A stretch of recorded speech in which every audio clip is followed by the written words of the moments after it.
It wasn't the most exciting fight. Okay, a lot of people were not super happy about the fight, but still, it was an incredible result. Why? Round one, Perera did incredible. He was very dominant. It looked like Perera was going to kick out the Ankalaev's legs out. Of course, Ankalaev in a southpaw position, the kicks are not as powerful, but you know, Perera, he's so experienced. Whether the guy's southpaw or a righty, it doesn't make a difference. However, the low kicks are not as powerful because he's not kicking with his power side. Still, though, the kicks were accumulating. Round one goes to Perera. Round two, Ankalaev hurts Perera, stuns him, puts on the pressure. His corner was egging him on to put pressure, and he did. Round three, not a very super active round for either fighter, but Ankalaev kind of edged it out. I think most people gave round three to Ankalaev. What can I say? I had rounds 4 and 5 even for Ankalaev. I know a lot of people are going to say round 3 was for Perera. Okay, give him round 3. He still loses 3-2. At best, Perera loses 3-2. Guys, I gave you the pick. I gave you Ankalaev. Now, let me tell you something. When I picked Ankalaev, I got so much hate. The Perera fans went ballistic. They accused me of not knowing what I'm talking about. They said I'm crazy. I'm a lunatic. I'm only picking the guy because he's a Muslim or whatever. This is completely ridiculous. Okay, I never pick a guy because of his race or his religion or if he's good looking or not. Like, it's irrelevant. That's irrelevant. It's not what I'm looking at. That's not what we're talking about. I picked Ankalaev because I thought the dual threat of wrestling and striking was gonna be enough to beat Perera. Now, the one thing that surprised me is that Ankalaev didn't actually score a takedown. In round 5, he kind of got some gut wrench action. He kind of pinned Perera to the fence, got past the whizzer, and body locked him up against the fence. It wasn't the most exciting fight, but here's what's amazing. Ankalaev outstruck him. The whole fight was standing, and Ankalaev wins. But if you put these two in a kickboxing match, I think all of us would agree that Perera wins. Why is it that he can outstrike him in an MMA match? Well, you guys noticed Perera wasn't throwing, even though his corner was begging him to throw, even between rounds. His corner, Glover Teixeira, was telling him, look, you're behind. It could even be, he even told him it could be 3-1. He told him it could be 2-2 or even 3-1 for him. For Ankalaev, he's like, you got to get going. He was egging him on, and I think that was some good cornering. He was right. It could have been 2-2. It could have been 3-1. The fight was too close to call, even though I think the majority of us had it 3-1 going into the 5th. Perera was hesitant. After round 1, he was hesitant. He got stunned in round 1, and ever since he got stunned, he was hesitant. Now, I have my idea why I think he was hesitant. One, he was worried about the takedown. He didn't want to get taken down. It was on his mind. When he got stunned, now he's worried about the striking and the takedowns. It was too much. He had to think twice before he throws, and he was cut like the famous saying, paralysis by analysis. He was trying to predict what Ankalaev was going to do. Ankalaev was more unpredictable than Perera. With Perera, we all know what's going to come. The low kick, the knee, the left hook. We all know what's coming. And it's dangerous. Of course, if he touches you at any point in the fight, he can knock you out. But what I want to hear from you guys is, how come Perera wasn't throwing? Why was he not busy? His corner was begging him.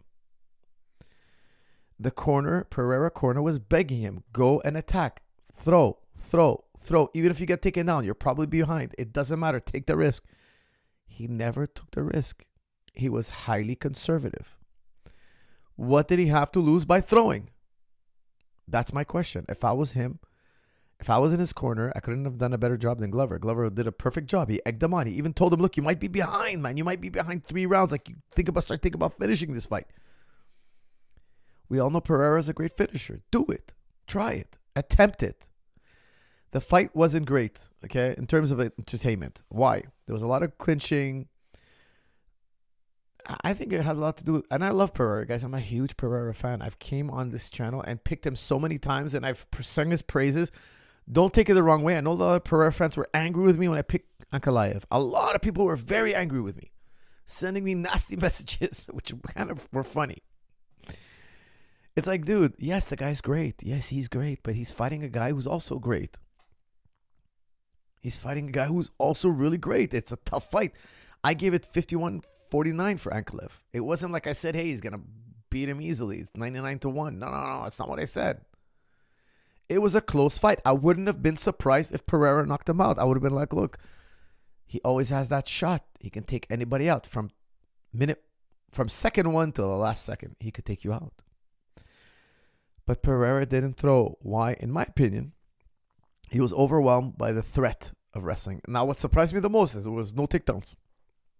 Excuse me. On paper, I said Ankalaev should get him to the ground. And I thought he would get him to the ground at least once or twice. At least, minimum. I thought I was expecting even more. Perera did a great job of defending. He's a supreme athlete. He's an incredible athlete. He's adapted to MMA beautifully. Now, not that Ankalaev is the greatest takedown guy in the world, but, this guy's Perera's coming from a background of kickboxing. He spent over a decade just doing stand-up. He started in MMA, then he went a whole decade just standing up. No wrestling, no jiu-jitsu. So it was quite impressive. His athleticism is quite impressive. Now, it wasn't the most exciting fight. They didn't have the best chemistry between them, but Ankalaev got the job done. And we got to salute Ankalaev. Okay, we got to salute Ankalaev. He won, mashallah. What a great victory. Perera still a stud. People are saying the hype train. I was seeing comments. Hype train derailed. Are you kidding me?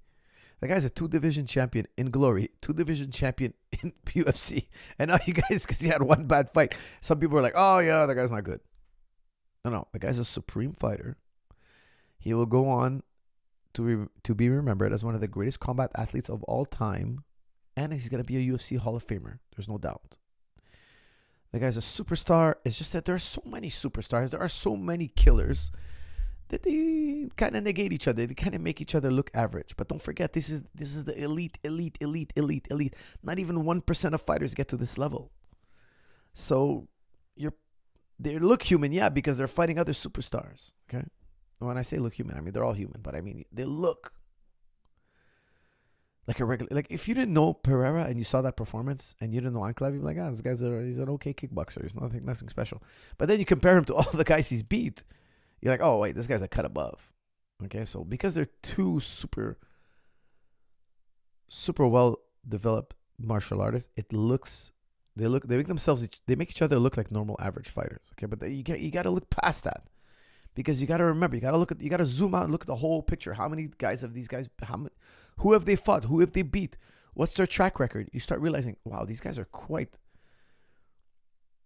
perfect. A blemish here and there, a loss here and there, but the rest, they got through so many obstacles, so many difficult fights. After being knocked down, hurt, come back. Like it's incredible how much they've accomplished.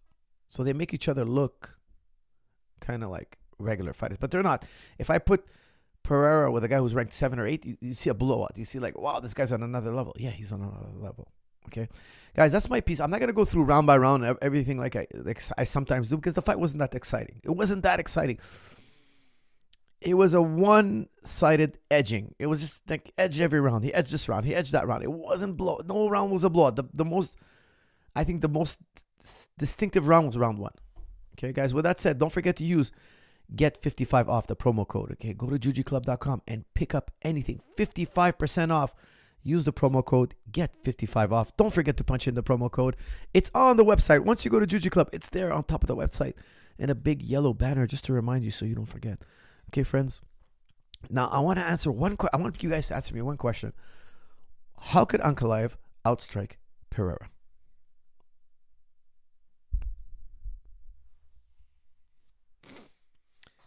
I thought Alex was going to pick up rounds 4 and 5 like he has done in the past. That's from Taylor. Taylor, his cornermen were begging him. I think he had an off night a bit and he was overwhelmed maybe by the threat of wrestling. But you're right, he didn't throw much. It seemed that after he got stunned in round 2, he just kind of got really like conservative. It was crazy. It surprised everybody, I think. He was being pressured too much. That's from Bo. Bo Stebbing says it was just too much pressure.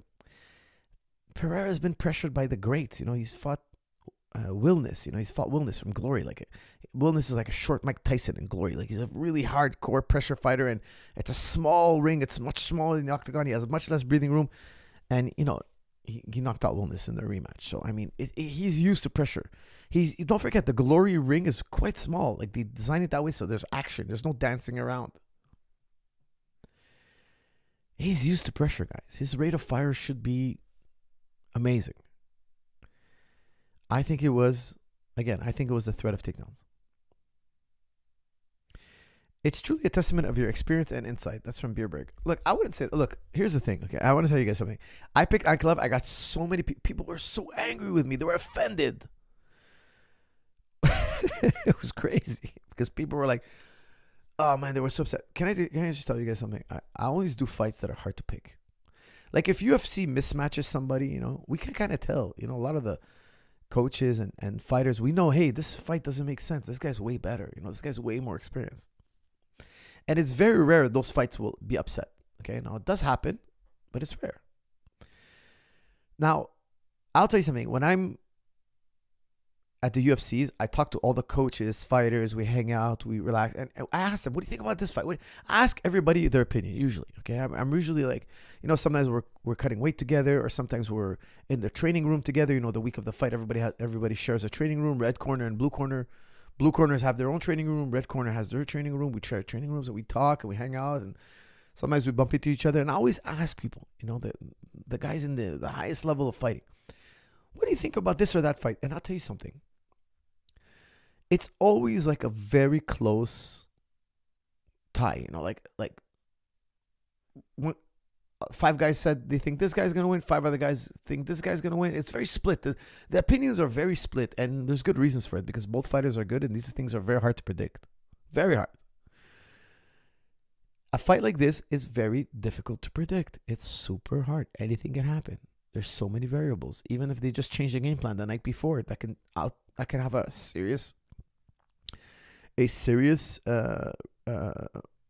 role on what the outcome is. Okay, so look, at the end of the day, nobody knows who's gonna win. Okay, we're just speculating here. We're having fun. I find it so funny when people get like offended. They're offended. They're angry. It's just really kind of hilarious.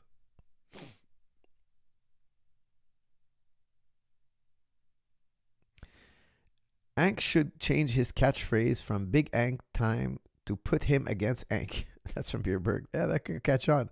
Put him against Ank. Do you see Ankalaev doing... how do you see Ankalaev doing against Jiri Prochaska? That's from Abdullah. That's a good matchup. Jiri is a very different fighter than Perera. It would be a very, very different fight. Jiri has that crazy KO power. He has a weird, bizarre style. I'd have to... ultimately, I'd probably go with Ankalaev. I'd have to go over their fights and kind of speculate on how the dynamic would play out because it's a very, very different fight.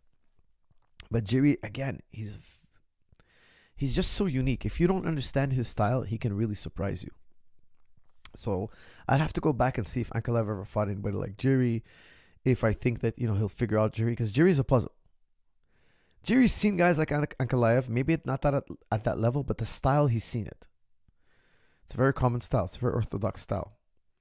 Jiri's style is not orthodox.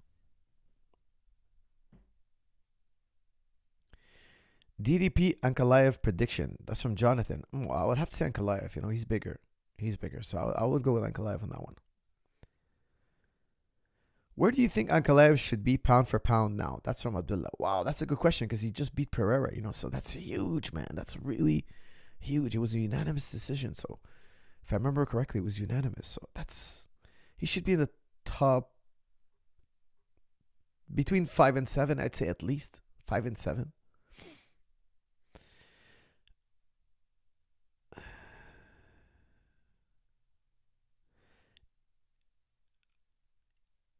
I'm positive Dana despises Ank. We saw his attitude in Ank versus Jan. Bierberg, I don't know about that. I don't know if he hates him. I just think I guess he doesn't think he's as marketable, right? Because Perera was such a marketable guy. He comes out with the Aboriginal paint and the arrow, and he's, the promo code was really cool, and he knocks people out, and he pushes the referee back when he gets fouled, and he's like, no, I'm good. I'm going to knock this guy out. And then seconds later, he knocks the guy out after being fouled. He's got a charisma to him. He's stunning to watch when you see him perform. It's stunning. The head kicks, the flying knees. It's incredible. So it's going to be hard to draw fans if Ankalaev performs. Well, Ankalaev has had some great fights, But, like, I mean, if it looks like what we had last week, people won't start paying. They won't start lining up. So I understand as a promoter, he might be a little bit, disappointed that his moneymaker is not going to be the champion anymore. But look, there's a rematch at least. I don't know if people want to watch the rematch because, again, it wasn't the most exciting fight. Perera is going to have to really approach it differently because I think he should have went for it because he lost. He's the one who has to make changes. Imagine they repeat the same process again. Ankalaev will be perfectly happy. He's made he would be making his first title defense against a legend, picking up a paycheck. I mean, we can't have the same fight happen again. It would be really tough on the fans, I think.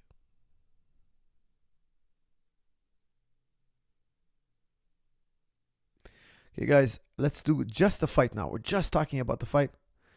Much love this channel. Thank you, CXK. Appreciate you very much. Thank you. I had Alex winning 1, 3, and 5. 3 was very close, but I think Alex did enough. That's from Sean.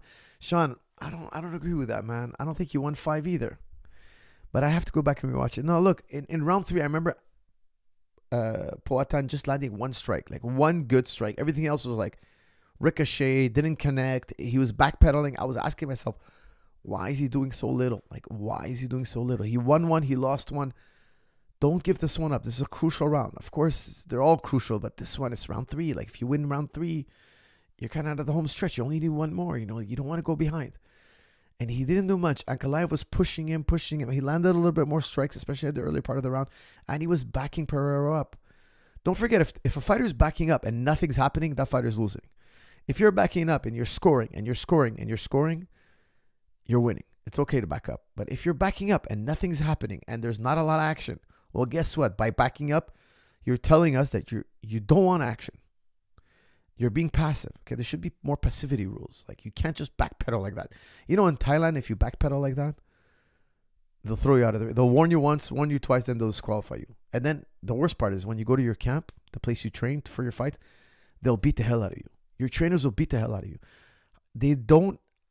In Thailand, they don't like running. You can move around. If you're hitting the guy, you could stick and move, but you better be working.